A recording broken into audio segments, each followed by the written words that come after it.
నేను గాజులు అమ్ముకోవడం ఏంటండి, తీసి పారేస్తేను. తీసి పారేశారా?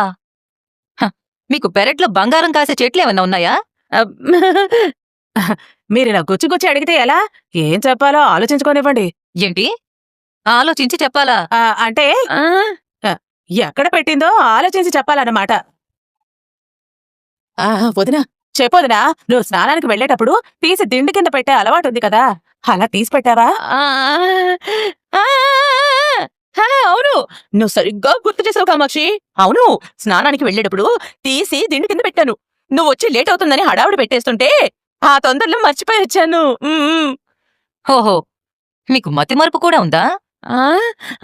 అంటే ఏదో కొంచెం. అవునులేండి, వయసైపోతుంది కదా. నాకా వయసైపోయిందంటే కనిపిస్తున్నానా? వయసైపోతేనే కదా మతిమరుపు మొదలయ్యేది. మెల్లగా పళ్ళు కూడా ఊడడం మొదలవుతాయి. అయ్యో, మీరు నన్ను బలవంతంగా వృద్ధాప్యంలోకి నెట్టేస్తున్నారు. మీకు 3 కోడళ్ళొచ్చారు, కాని నాకు ఒక్క కూతురే. మీ ఇంట్లో ఆఖరి కోడలు నా కూతురే. అంటే నేను మీకంటే చిన్నదాన్నని కదా. శృతి తర్వాత ఇంకో ఇద్దరిని కనేంత చిన్న ఆవిడ, పాపం. వదిన గారు, మీరు గుడికొచ్చారు, ప్రశాంతంగా ప్రదక్షిణాలు చేసిరండి. ఆవిడ గారికి మతిమరిపి వచ్చినట్టుంది వదినా. పాపం, గుడికొచ్చిన సంగతినే మర్చిపోయి సోది మాట్లాడుతూ నిలబడ్డారు. సర్లేండి, గాజులు దిండు కిందే పెట్టారు, తాకట్టే పెట్టారు, నాకెందుకు? కనీసం గిల్టు అయినా వేసుకోండి. లేదంటే మీ ఇంటికి మా కూతుర్నిచ్చామని తెలిస్తే మా పరువు పోతుంది.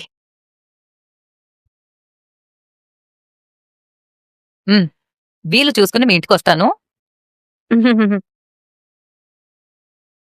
విన్నావా? వీలు చూసుకుని వస్తుందట, కీలు చూసుకుని వాత పడడానికి కాబోలు. ఎన్ని చురకలు వేసిపోయింది ఈవిడ కూతురు. ఇంట్లో చురకలు వేస్తుంది, ఈవిడెక్కడ పడితే అక్కడ వేస్తుంది. ఎన్నెన్ని మాటలంది. అవును, నీకు మతమరపంట, పళ్ళుడే వయసొచ్చిందంట, నీకంట ఆవిడే చిన్నదంట. వచ్చిందమ్మా వయ్యారి. చిచి చిచి చిచి, అసలు నా టైమే బాగోలేదు. ఇంట బయట అన్ని అవమానాలే. అవునవును, నీ రాశి ఫలాల్లో రాజపూజ్యం 0, అవమానాలు 66. అసలు ఇదంతా ఆ పూలమ్ముకునే దానివల్లే. మీనా నిన్నేమైనా గాజులు తీసిమ్మందా? నువ్వే తన మొహం మీద విసిరుకొట్టావు. నువ్వు దాన్ని వెనకేసుకురాకు. నువ్వు ప్రతిదానికి మీనాని ముందేసుకుని రాకు. అమ్మా, మీ ప్రసాదం తీసుకోండి. అమ్మా, మీరు పునిస్త్రీయే కదా? అయ్యయ్యో, అపచారం, అంత మాట అన్నారేంటి పూజారి గారు? మరి మీ చేతులు గాజులేవమ్మా? మనవలు పుట్టే వయసులో కూడా ఫ్యాషనా? ఉండండి, ఇప్పుడే వస్తాను.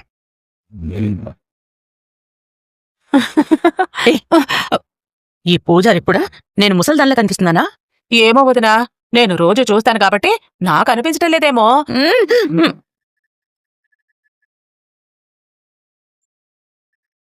ఇదిగోనమ్మా, అమ్మవారి గాజులు. బోసి చేతులతో ఉండకండి.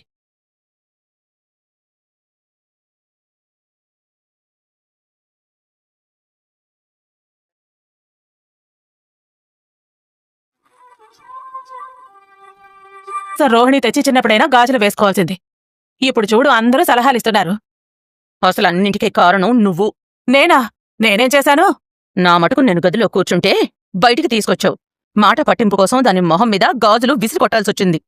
లేదంటే నా గాజులు నాకుండేవి, అందరితో మాటలనిపించుకునేదాన్నే కాదు. బావుందమ్మా, బావుంది. ఇన్ని తప్పులు చేసి బంగారాన్ని మింగేసి పైనుంచి అన్నింటికీ కారణం నేనేనంటావా?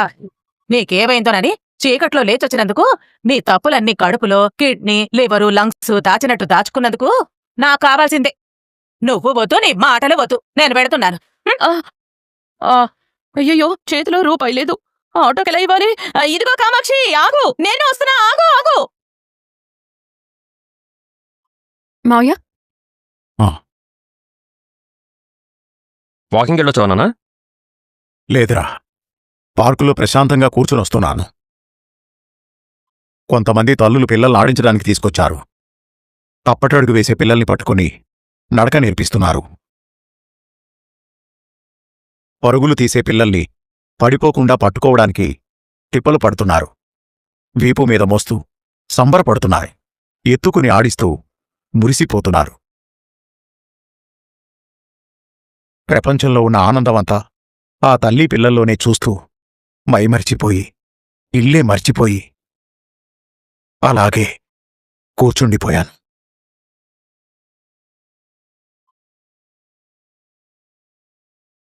నాన్న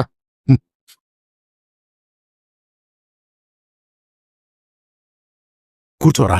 నాకు మర్యాద ఏంటి నాన్న? ఈ ఇంట్లో మీ ఇద్దరికి మాత్రమే మర్యాద ఇవ్వాలనిపిస్తుందిరా. కూర్చో.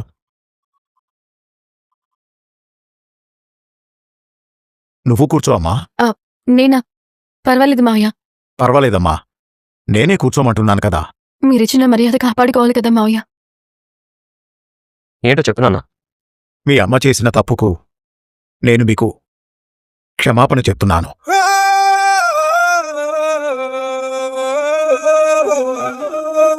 నాన్న అయ్యో మావయ్య, ఎంత మాట!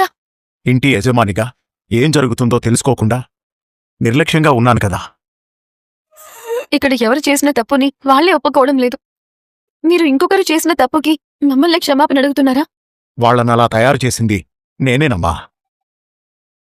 నాన్న నువ్వు మమ్మల్ని క్షమాపణ అడగడం ఏంటి నాన్న? ఇవాళ పార్కులో చూశాను కదా, ఓ తల్లి కొడుకుని తప్పటడుగులు వేయకుండా పదిలంగా నడిపిస్తోంది. అది పసితనంలోనే కాదు, 25 ఏళ్ళొచ్చినా తప్పటడుగు పడకుండా పెంచడం తెలిసుండాలి. మీ అమ్మ కోడలిగా ఫెయిల్ అయింది, భార్యగా ఫెయిల్ అయింది, తల్లిగానూ ఫెయిల్ అయింది. ఇది నిజంగా అమ్మ తప్పు కూడా కాదు నాన్న. వాడు ఇంకా పసివాడుగానే అమ్మ కనిపిస్తున్నాడు. బోర్లా పడ్డ ప్రతిసారి అమ్మే చేయం దించి లేవదీస్తుంది. వాడంతటి వాడు లేవడం అలవాటై ఉంటే, అలాగే వదిలేసి ఉంటే ఇవాళ ఇలాంటి పరిస్థితి వచ్చేది కాదు. నువ్వు లేచి నడుస్తున్నావు కదా, చిన్నప్పటినుంచి నీ చేయి పట్టుకోవడం మానేసి అలాగే వదిలేస్తే పడుతూ లేస్తూనే నువ్వు నడక నేర్చుకున్నావు కదా, బ్రతకటం నేర్చుకున్నావు కదా. మీ అమ్మ సంగతి వదిలే, నువ్వడిగితే నీకోసం నేనేదైనా చేయడానికి సిద్ధంగా ఉన్నాను. కాని ఎక్కడా ఎవరిమీద ఆధారపడకుండా నీ దారి నువ్వు ఎంచుకున్నావు కదా. నీకు తగ్గట్టే నాకు నా కోడలు దొరికింది. కాని మీనా విషయంలో కూడా నా వల్ల పొరపాటే జరిగింది. ఒక ఆడపిల్ల బాధ్యత తీర్చి ఆ కుటుంబాన్ని ఆదుకుంటున్నానన్న భ్రమను ఈ ఇంటి కోడలిగా తీసుకొచ్చాను. ఆదుకుంటున్నాను, ఆమె బ్రతుకుతో ఆడుకుంటున్నాను నాకప్పుడు తెలీదు. ఈ అత్తకు కోడలిగా తీసుకొచ్చి ఒక విధంగా మీనాకు అన్యాయమే చేశాను. మావయ్య, అలా అనకండి. నా తండ్రి తర్వాత తండ్రి స్థానంలో ఉండి మీరు నా జీవితాన్ని నిలబెట్టారు. ఏ ఇంట్లో మాత్రం చిన్న చిన్న తగాదాలు రావు. అసలు నేనేం పట్టించుకోను మావయ్య. నా విషయంలో, ఆయన విషయంలో ఇప్పుడే కాదు, ఎప్పటికీ మీరు తప్పు చేసినట్టుగా బాధపడకూడదు. నిజంగా చెప్తున్నా నాన్న, నువ్వు ఇలా మాట్లాడడం నాకు నచ్చడం లేదు. ఎవరో చేసిన మోసానికి మా ముందు నువ్వు తగ్గి మాట్లాడడం నాకు నచ్చదు. నువ్వెప్పుడు అంతెత్తులో ఉండాలి నాన్న. జరిగిందేదో జరిగిపోయిందిలేండి మావయ్య. అత్తయ్య పెద్ద కొడుకు మీద ప్రేమతోనే చేశారు తప్ప కావాలనేం చేయలేదు కదా. మీరు కాకపోతే ఎవరు క్షమిస్తారు మావయ్య? ఎవరు క్షమించినా నువ్వు క్షమించకూడదమ్మా. అప్పు చేసింది వాడేనని తెలిసి నీ తల్లి మీద నా తల్లి మీద నిందవేసింది చూడు, అప్పుడే నాకు దాని వ్యక్తిత్వం మీద అసహ్యం పుట్టింది. నగలెలా పోయాయో తెలుసుకోవాలని చేశానే తప్ప మీ మధ్య ఇంత దూరం పెరుగుతుందనుకోలేదు నాన్న. వదిలేయండి మావయ్య.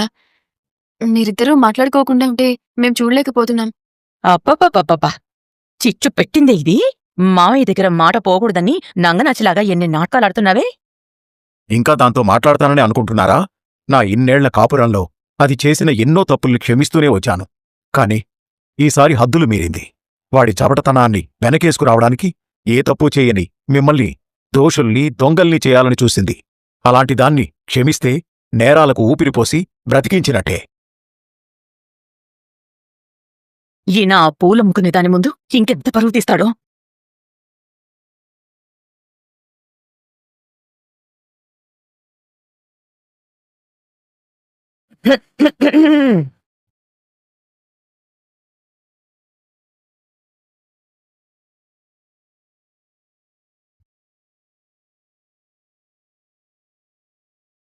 తీసుకెళ్లారా అత్తయ్య? ఈసారి ఎన్ని నిమ్మకాయలు తెచ్చిందో శటకోపం పెట్టించుకుని వస్తున్నాను. అది నీ పెద్ద కొడుకు పుట్టినప్పుడే పెట్టాడుగా.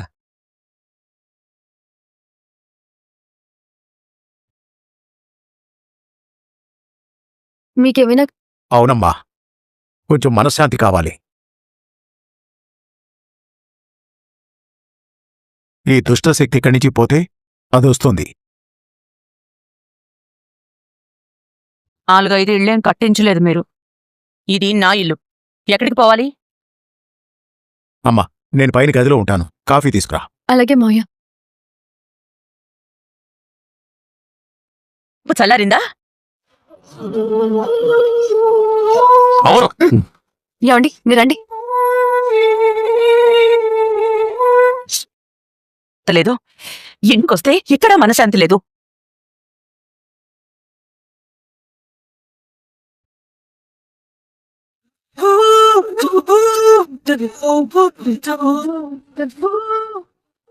ఏంటి ఏం లేదు. ఏంటి అలా చూస్తున్నారు? పక్కింటి ఆవిడ ఏమన్నా చూస్తున్నానా? నిన్నగా చూస్తున్నాను. అదే ఎందుకు కొత్తగా? నీకింత ఓపిక ఎలా వచ్చిందా అని. ఎందుకలా అంటున్నారు? మా నాన్న అన్నట్టు నువ్వు కాబట్టి మౌనంగా భరించావు. అదే వేరే ఎవరైనా అయ్యుంటే ఈ పాటికి పెద్ద గొడవ జరుగుండేది, కుటుంబమే ముక్కలయ్యేది. మన ఇంటి గుట్టు మనమే బయట పెట్టుకుంటామా? అందుకే చూస్తున్నాను, ఇంత ఓపిక నీకు ఇంటికి వచ్చాకే వచ్చిందా అని. అదే మా అమ్మ నగలు నేను తీసుకెళ్ళి అమ్ముంటే ఖచ్చితంగా నా మీద పోలీస్ రిపోర్ట్ ఇచ్చుండేది. ఒకవేళ మన మధ్య గొడవలొస్తే మీరు కూడా మావయ్యలాగే మాట్లాడకుండా ఉంటారా? మనకెందుకు ఇలాంటి గొడవలు వస్తాయి? మా అమ్మలాగా నువ్వెప్పుడు ఏ పొరపాటు చేయవు కదా. ఒకవేళ వచ్చిందే అనుకోండి, మావయ్యలాగా మాట్లాడకుండా ఉంటారా? క్షమించి వదిలేస్తారా? ఏం చేస్తారు? ఏం చేస్తానా? మ్మ్. ఏం చేస్తానా? ఏమండి? ఆగు, మీనా, మీనా, ఆగు, మీనా, అయ్యో, మీనా, ఏమండి? ఆగు. ఆగు. గుడి చుట్టూ తిరిగినట్టు దీని చుట్టూ తిరుగుతావేంటి? ఏం చేస్తానో చెప్పొద్దా? ఏదో డేంజర్ లైట్ వెలుగుతుంది. ఆ, అయ్యో, పొద్దున్నే చాలా హుషారుగా వంటింట్లో వంట చేస్తున్నట్టున్నావే. పూరీలు చేస్తున్నాను, మీరు వెళ్ళి కూర్చోండి, నేను తీసుకొస్తాను. అర్థమవుతోంది. మొహం అంతా సంతోషంతో వెలిగిపోతోంది. ఆ సంతోషం కొద్దీ పూరీలు చేస్తున్నావా? చెయ్యి చెయ్యి. నువ్వు అనుకున్నది అనుకున్నట్టే జరుగుతోంది కదా ఈ ఇంట్లో. చెయ్యి. పెద్ద పెద్ద పూరీలు చేసి అందులోకి రుచిగా కుర్మా చేసుకుని తృప్తిగా తిను. ఎలాగో మా ఆయనకి లేనిపోని చాడీలు చెప్పి మా ఇద్దరి మధ్య గొడవలు పెట్టావు. మేము ఎడమొహం పెడమొహంగా ఉంటున్నాం కదా. నువ్వు తృప్తిగా ఉన్నావు కదా. ఇప్పుడు నీ కడుపు నిండింది కదా. అయ్యో అత్తయ్య, ఏం మాట్లాడుతున్నారు? నేను మనందరి కోసమే ఈ పూరీలు చేస్తున్నాను. అనవసరంగా మీరు ఏదేదో ఊహించుకుంటున్నారు. ఊహించుకోవడమే ఉంది, ఉన్నదే కదా అన్నాను. లేదత్తయ్య, ఇప్పటికే ఈ ఇంట్లో లేనిపోని సమస్యలతో అందరూ బాధపడుతున్నారని, అందరికీ ఇష్టమైన ఈ పూరీలు చేస్తే అందరూ తృప్తిగా తింటారని ఆయన చెప్తేనే నేను చేస్తున్నాను. నా ఒకదాన్ని ఆకలి గురించి నేనెప్పుడూ ఆలోచించలేదు. ఆ ఇలా మాట్లాడే తప్పించుకుంటున్నావు. అక్కడికి నువ్వేదో లోక కళ్యాణం కోసమే అలా చేసినట్టు, ఈ ఇంట్లో వాళ్ళ ఆకలి తీర్చడానికే నువ్వొచ్చినట్టు తీయగా మాట్లాడితే నాకు తెలీదా నువ్వు తేనె పూసిన కత్తివని? నేనెంత చెప్పినా మీరు నమ్మరని నాకు తెలుసత్తయ్య. మీరు పొద్దుట్నుంచి కాఫీ తాగలేదు. కాఫీ పెట్టిస్తాను, అది తాగి ఆ తర్వాత ఓపిక తెచ్చుకుని నన్ను తిట్టండి. పడతాను, సరేనా? నాకేమీ అక్కర్లేదు. నిన్ను తిట్టాల్సిన కర్మ నాకు పట్టలేదు. నీకు నచ్చిందేదో నువ్వు చేసుకుని తిను, మాకెవ్వరికీ పెట్టక్కర్లేదు.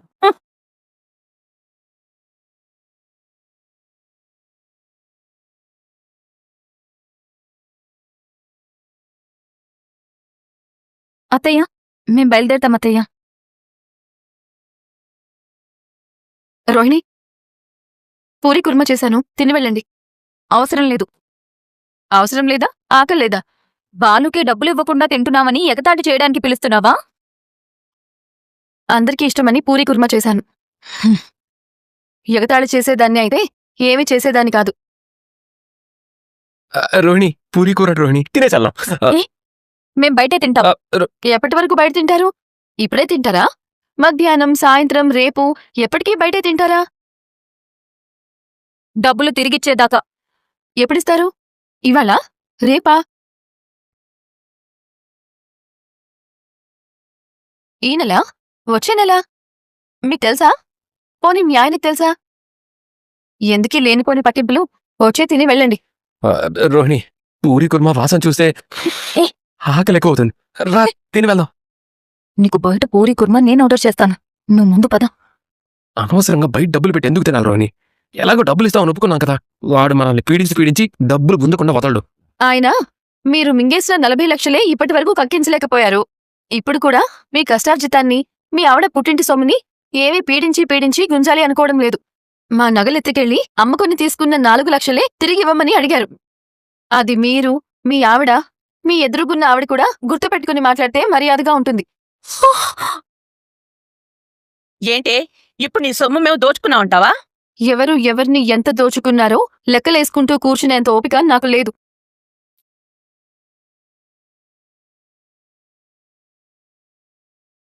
బాలు ఇంట్లో ఉన్నాడా? ఉన్నారు. ఎందుకు? పనుంది, పిలుస్తావా? ఏమండి? ఏంటి మీనా? రోహిణి పిలవమంది.